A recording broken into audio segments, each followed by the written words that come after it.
statement about what just happened? Do I need this, or is it just sitting there, right? That's it right there. Yeah, I mean, it was an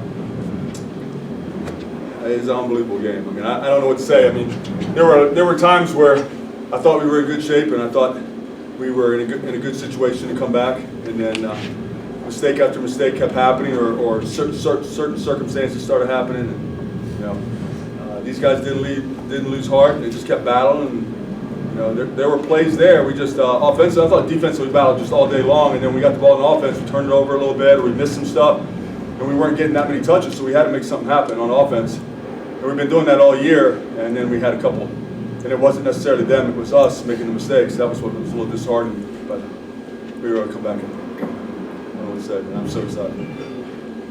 I mean, like in the last 10 months, you guys have played 20-something football games. You've won 2 championships on last-second plays. Like, how would you describe this strange and delightful era of Stone Bridge football?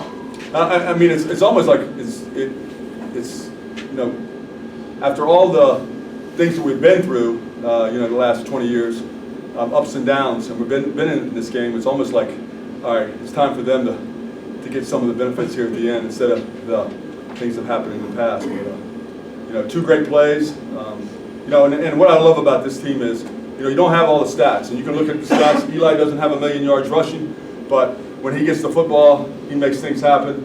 These guys, Zeke, I mean, he didn't have any touches and he catches it all till the end of the game, and he is the best receiver. And but he goes out there and he works and he works and he works and he waits for his time.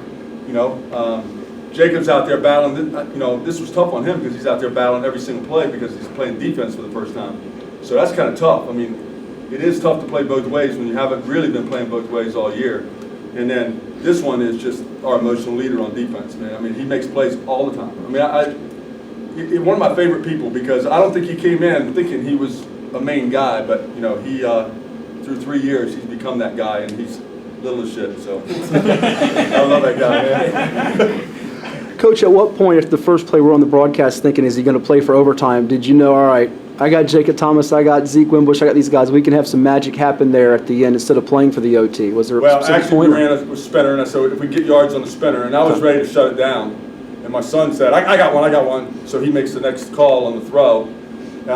And then Brian Wolf says, let's just saw that same play, let's throw it up to Zeke. So we throw it up to Zeke in the middle of the field. So, you get back-to-back plays like that, now you've got a shot at it. And I was frustrated because if we got up there and got on the ball, ran a play, we probably would have had time for 2 plays.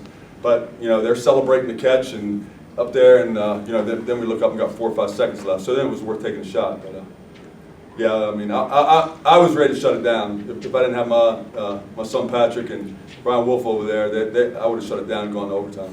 Jacob, take me through that last play, and Zeke, you can follow up with it. I mean, you're rolling to your left and you're throwing back right. I think you did that against Broad Run in a play, but this is different with the state championship on the line to go to OT or win it. Basically I just made sure I tried to give him a chance. He's a jump ball receiver, he'll go up and get it like he did the play before. So Coach just said give him a chance, and that's what he did with it. He scored. Zeke, when you catch it, you still got to get in the end zone. Take me through that. What's going through your mind here as the clock's ticking and either get in or we're going to OT? I knew if I didn't get into the end zone, that would have been rough because my teammates they wouldn't have been mad at me, but I knew I had to make a play, send these guys off right. Zeke, you ripped your helmet off right away, and you had this look on your face where you were like, I'm not surprised. Are you surprised? Like, talk about how much that confidence is a part of your game and what was going through your head when you take your helmet off there after winning the championship. I don't know why I did that, actually. I was just really excited at the time, and I was just... I mean, we don't know why he wears his hair like that. You don't know why. How many times have you guys run that exact play? Does it usually go for big yardage? I mean, we run it probably once a game. It goes for either a touchdown or big yardage. So, I mean, it's our go-to play, honestly, in situations like that. Zach, go ahead. Sorry, yeah, Zach, what was it like going up against this Maury offense? What did you guys do to slow them down? I mean, we knew we were going to have to fight, and really, personally, I thought it was just a run game that we had to stop, and we were straight. So going into the second half, the line in the front made some adjustments, and we were able to stop the run and contain those guys. Tell me about that third down tackle you made to get the ball back to your offense, because if you don't make that, we might still be playing right now. I see the back come out, and it was just a very instinctive play for me, so I just trusted it and went with it. You guys, what was the vibe like at halftime? Because you guys came out, put together that nice drive, ended in your touchdown. Seems like you really needed that after the 4th and 1 to end that first half. What was the conversation like at halftime? Yeah, we just came out ready. We, 14-7, we had a whole nother half. So we just came out ready, motivated, getting our plays ready, just for getting ready for the second half. Coach, He's what such was a the good spinner back. I mean, wow. Dude makes plays on spin the game. Coach, what was the biggest adjustment you made at halftime? Because it felt like they were doing some things that you guys do to people in terms of controlling the clock and running the ball. What was the things you kind of tweaked to get you guys momentum in the second half? Well, honestly, everything was available on offense. I felt really good about offense. We just made the mistakes. And to be perfectly honest, we got our defensive staff with Coach Brown and my son Zach and Billy Rice, who runs the defense.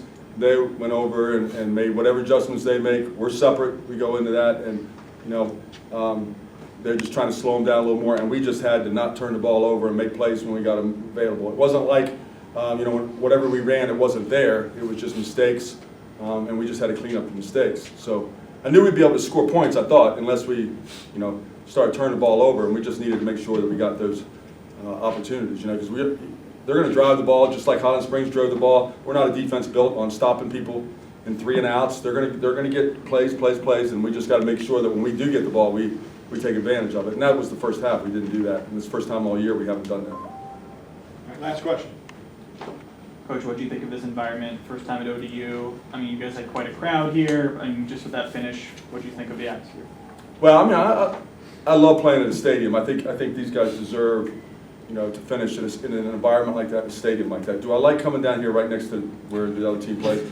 Do I like traveling down here all the time? I mean, I think this is my 11th, or maybe, I think it's my 12th, and we're traveling down here except for the ones that were at UVA. We need to get a central location, but I get it. It's cost, and UVA. But perfectly honest, UVA needs to buck up and quit charging so much money, and understand it's for the kids, and let's get it in Central Virginia someplace. So anyway, I went to UVA. I'm mad at them about this stuff. All right, thanks, Coach. Thanks.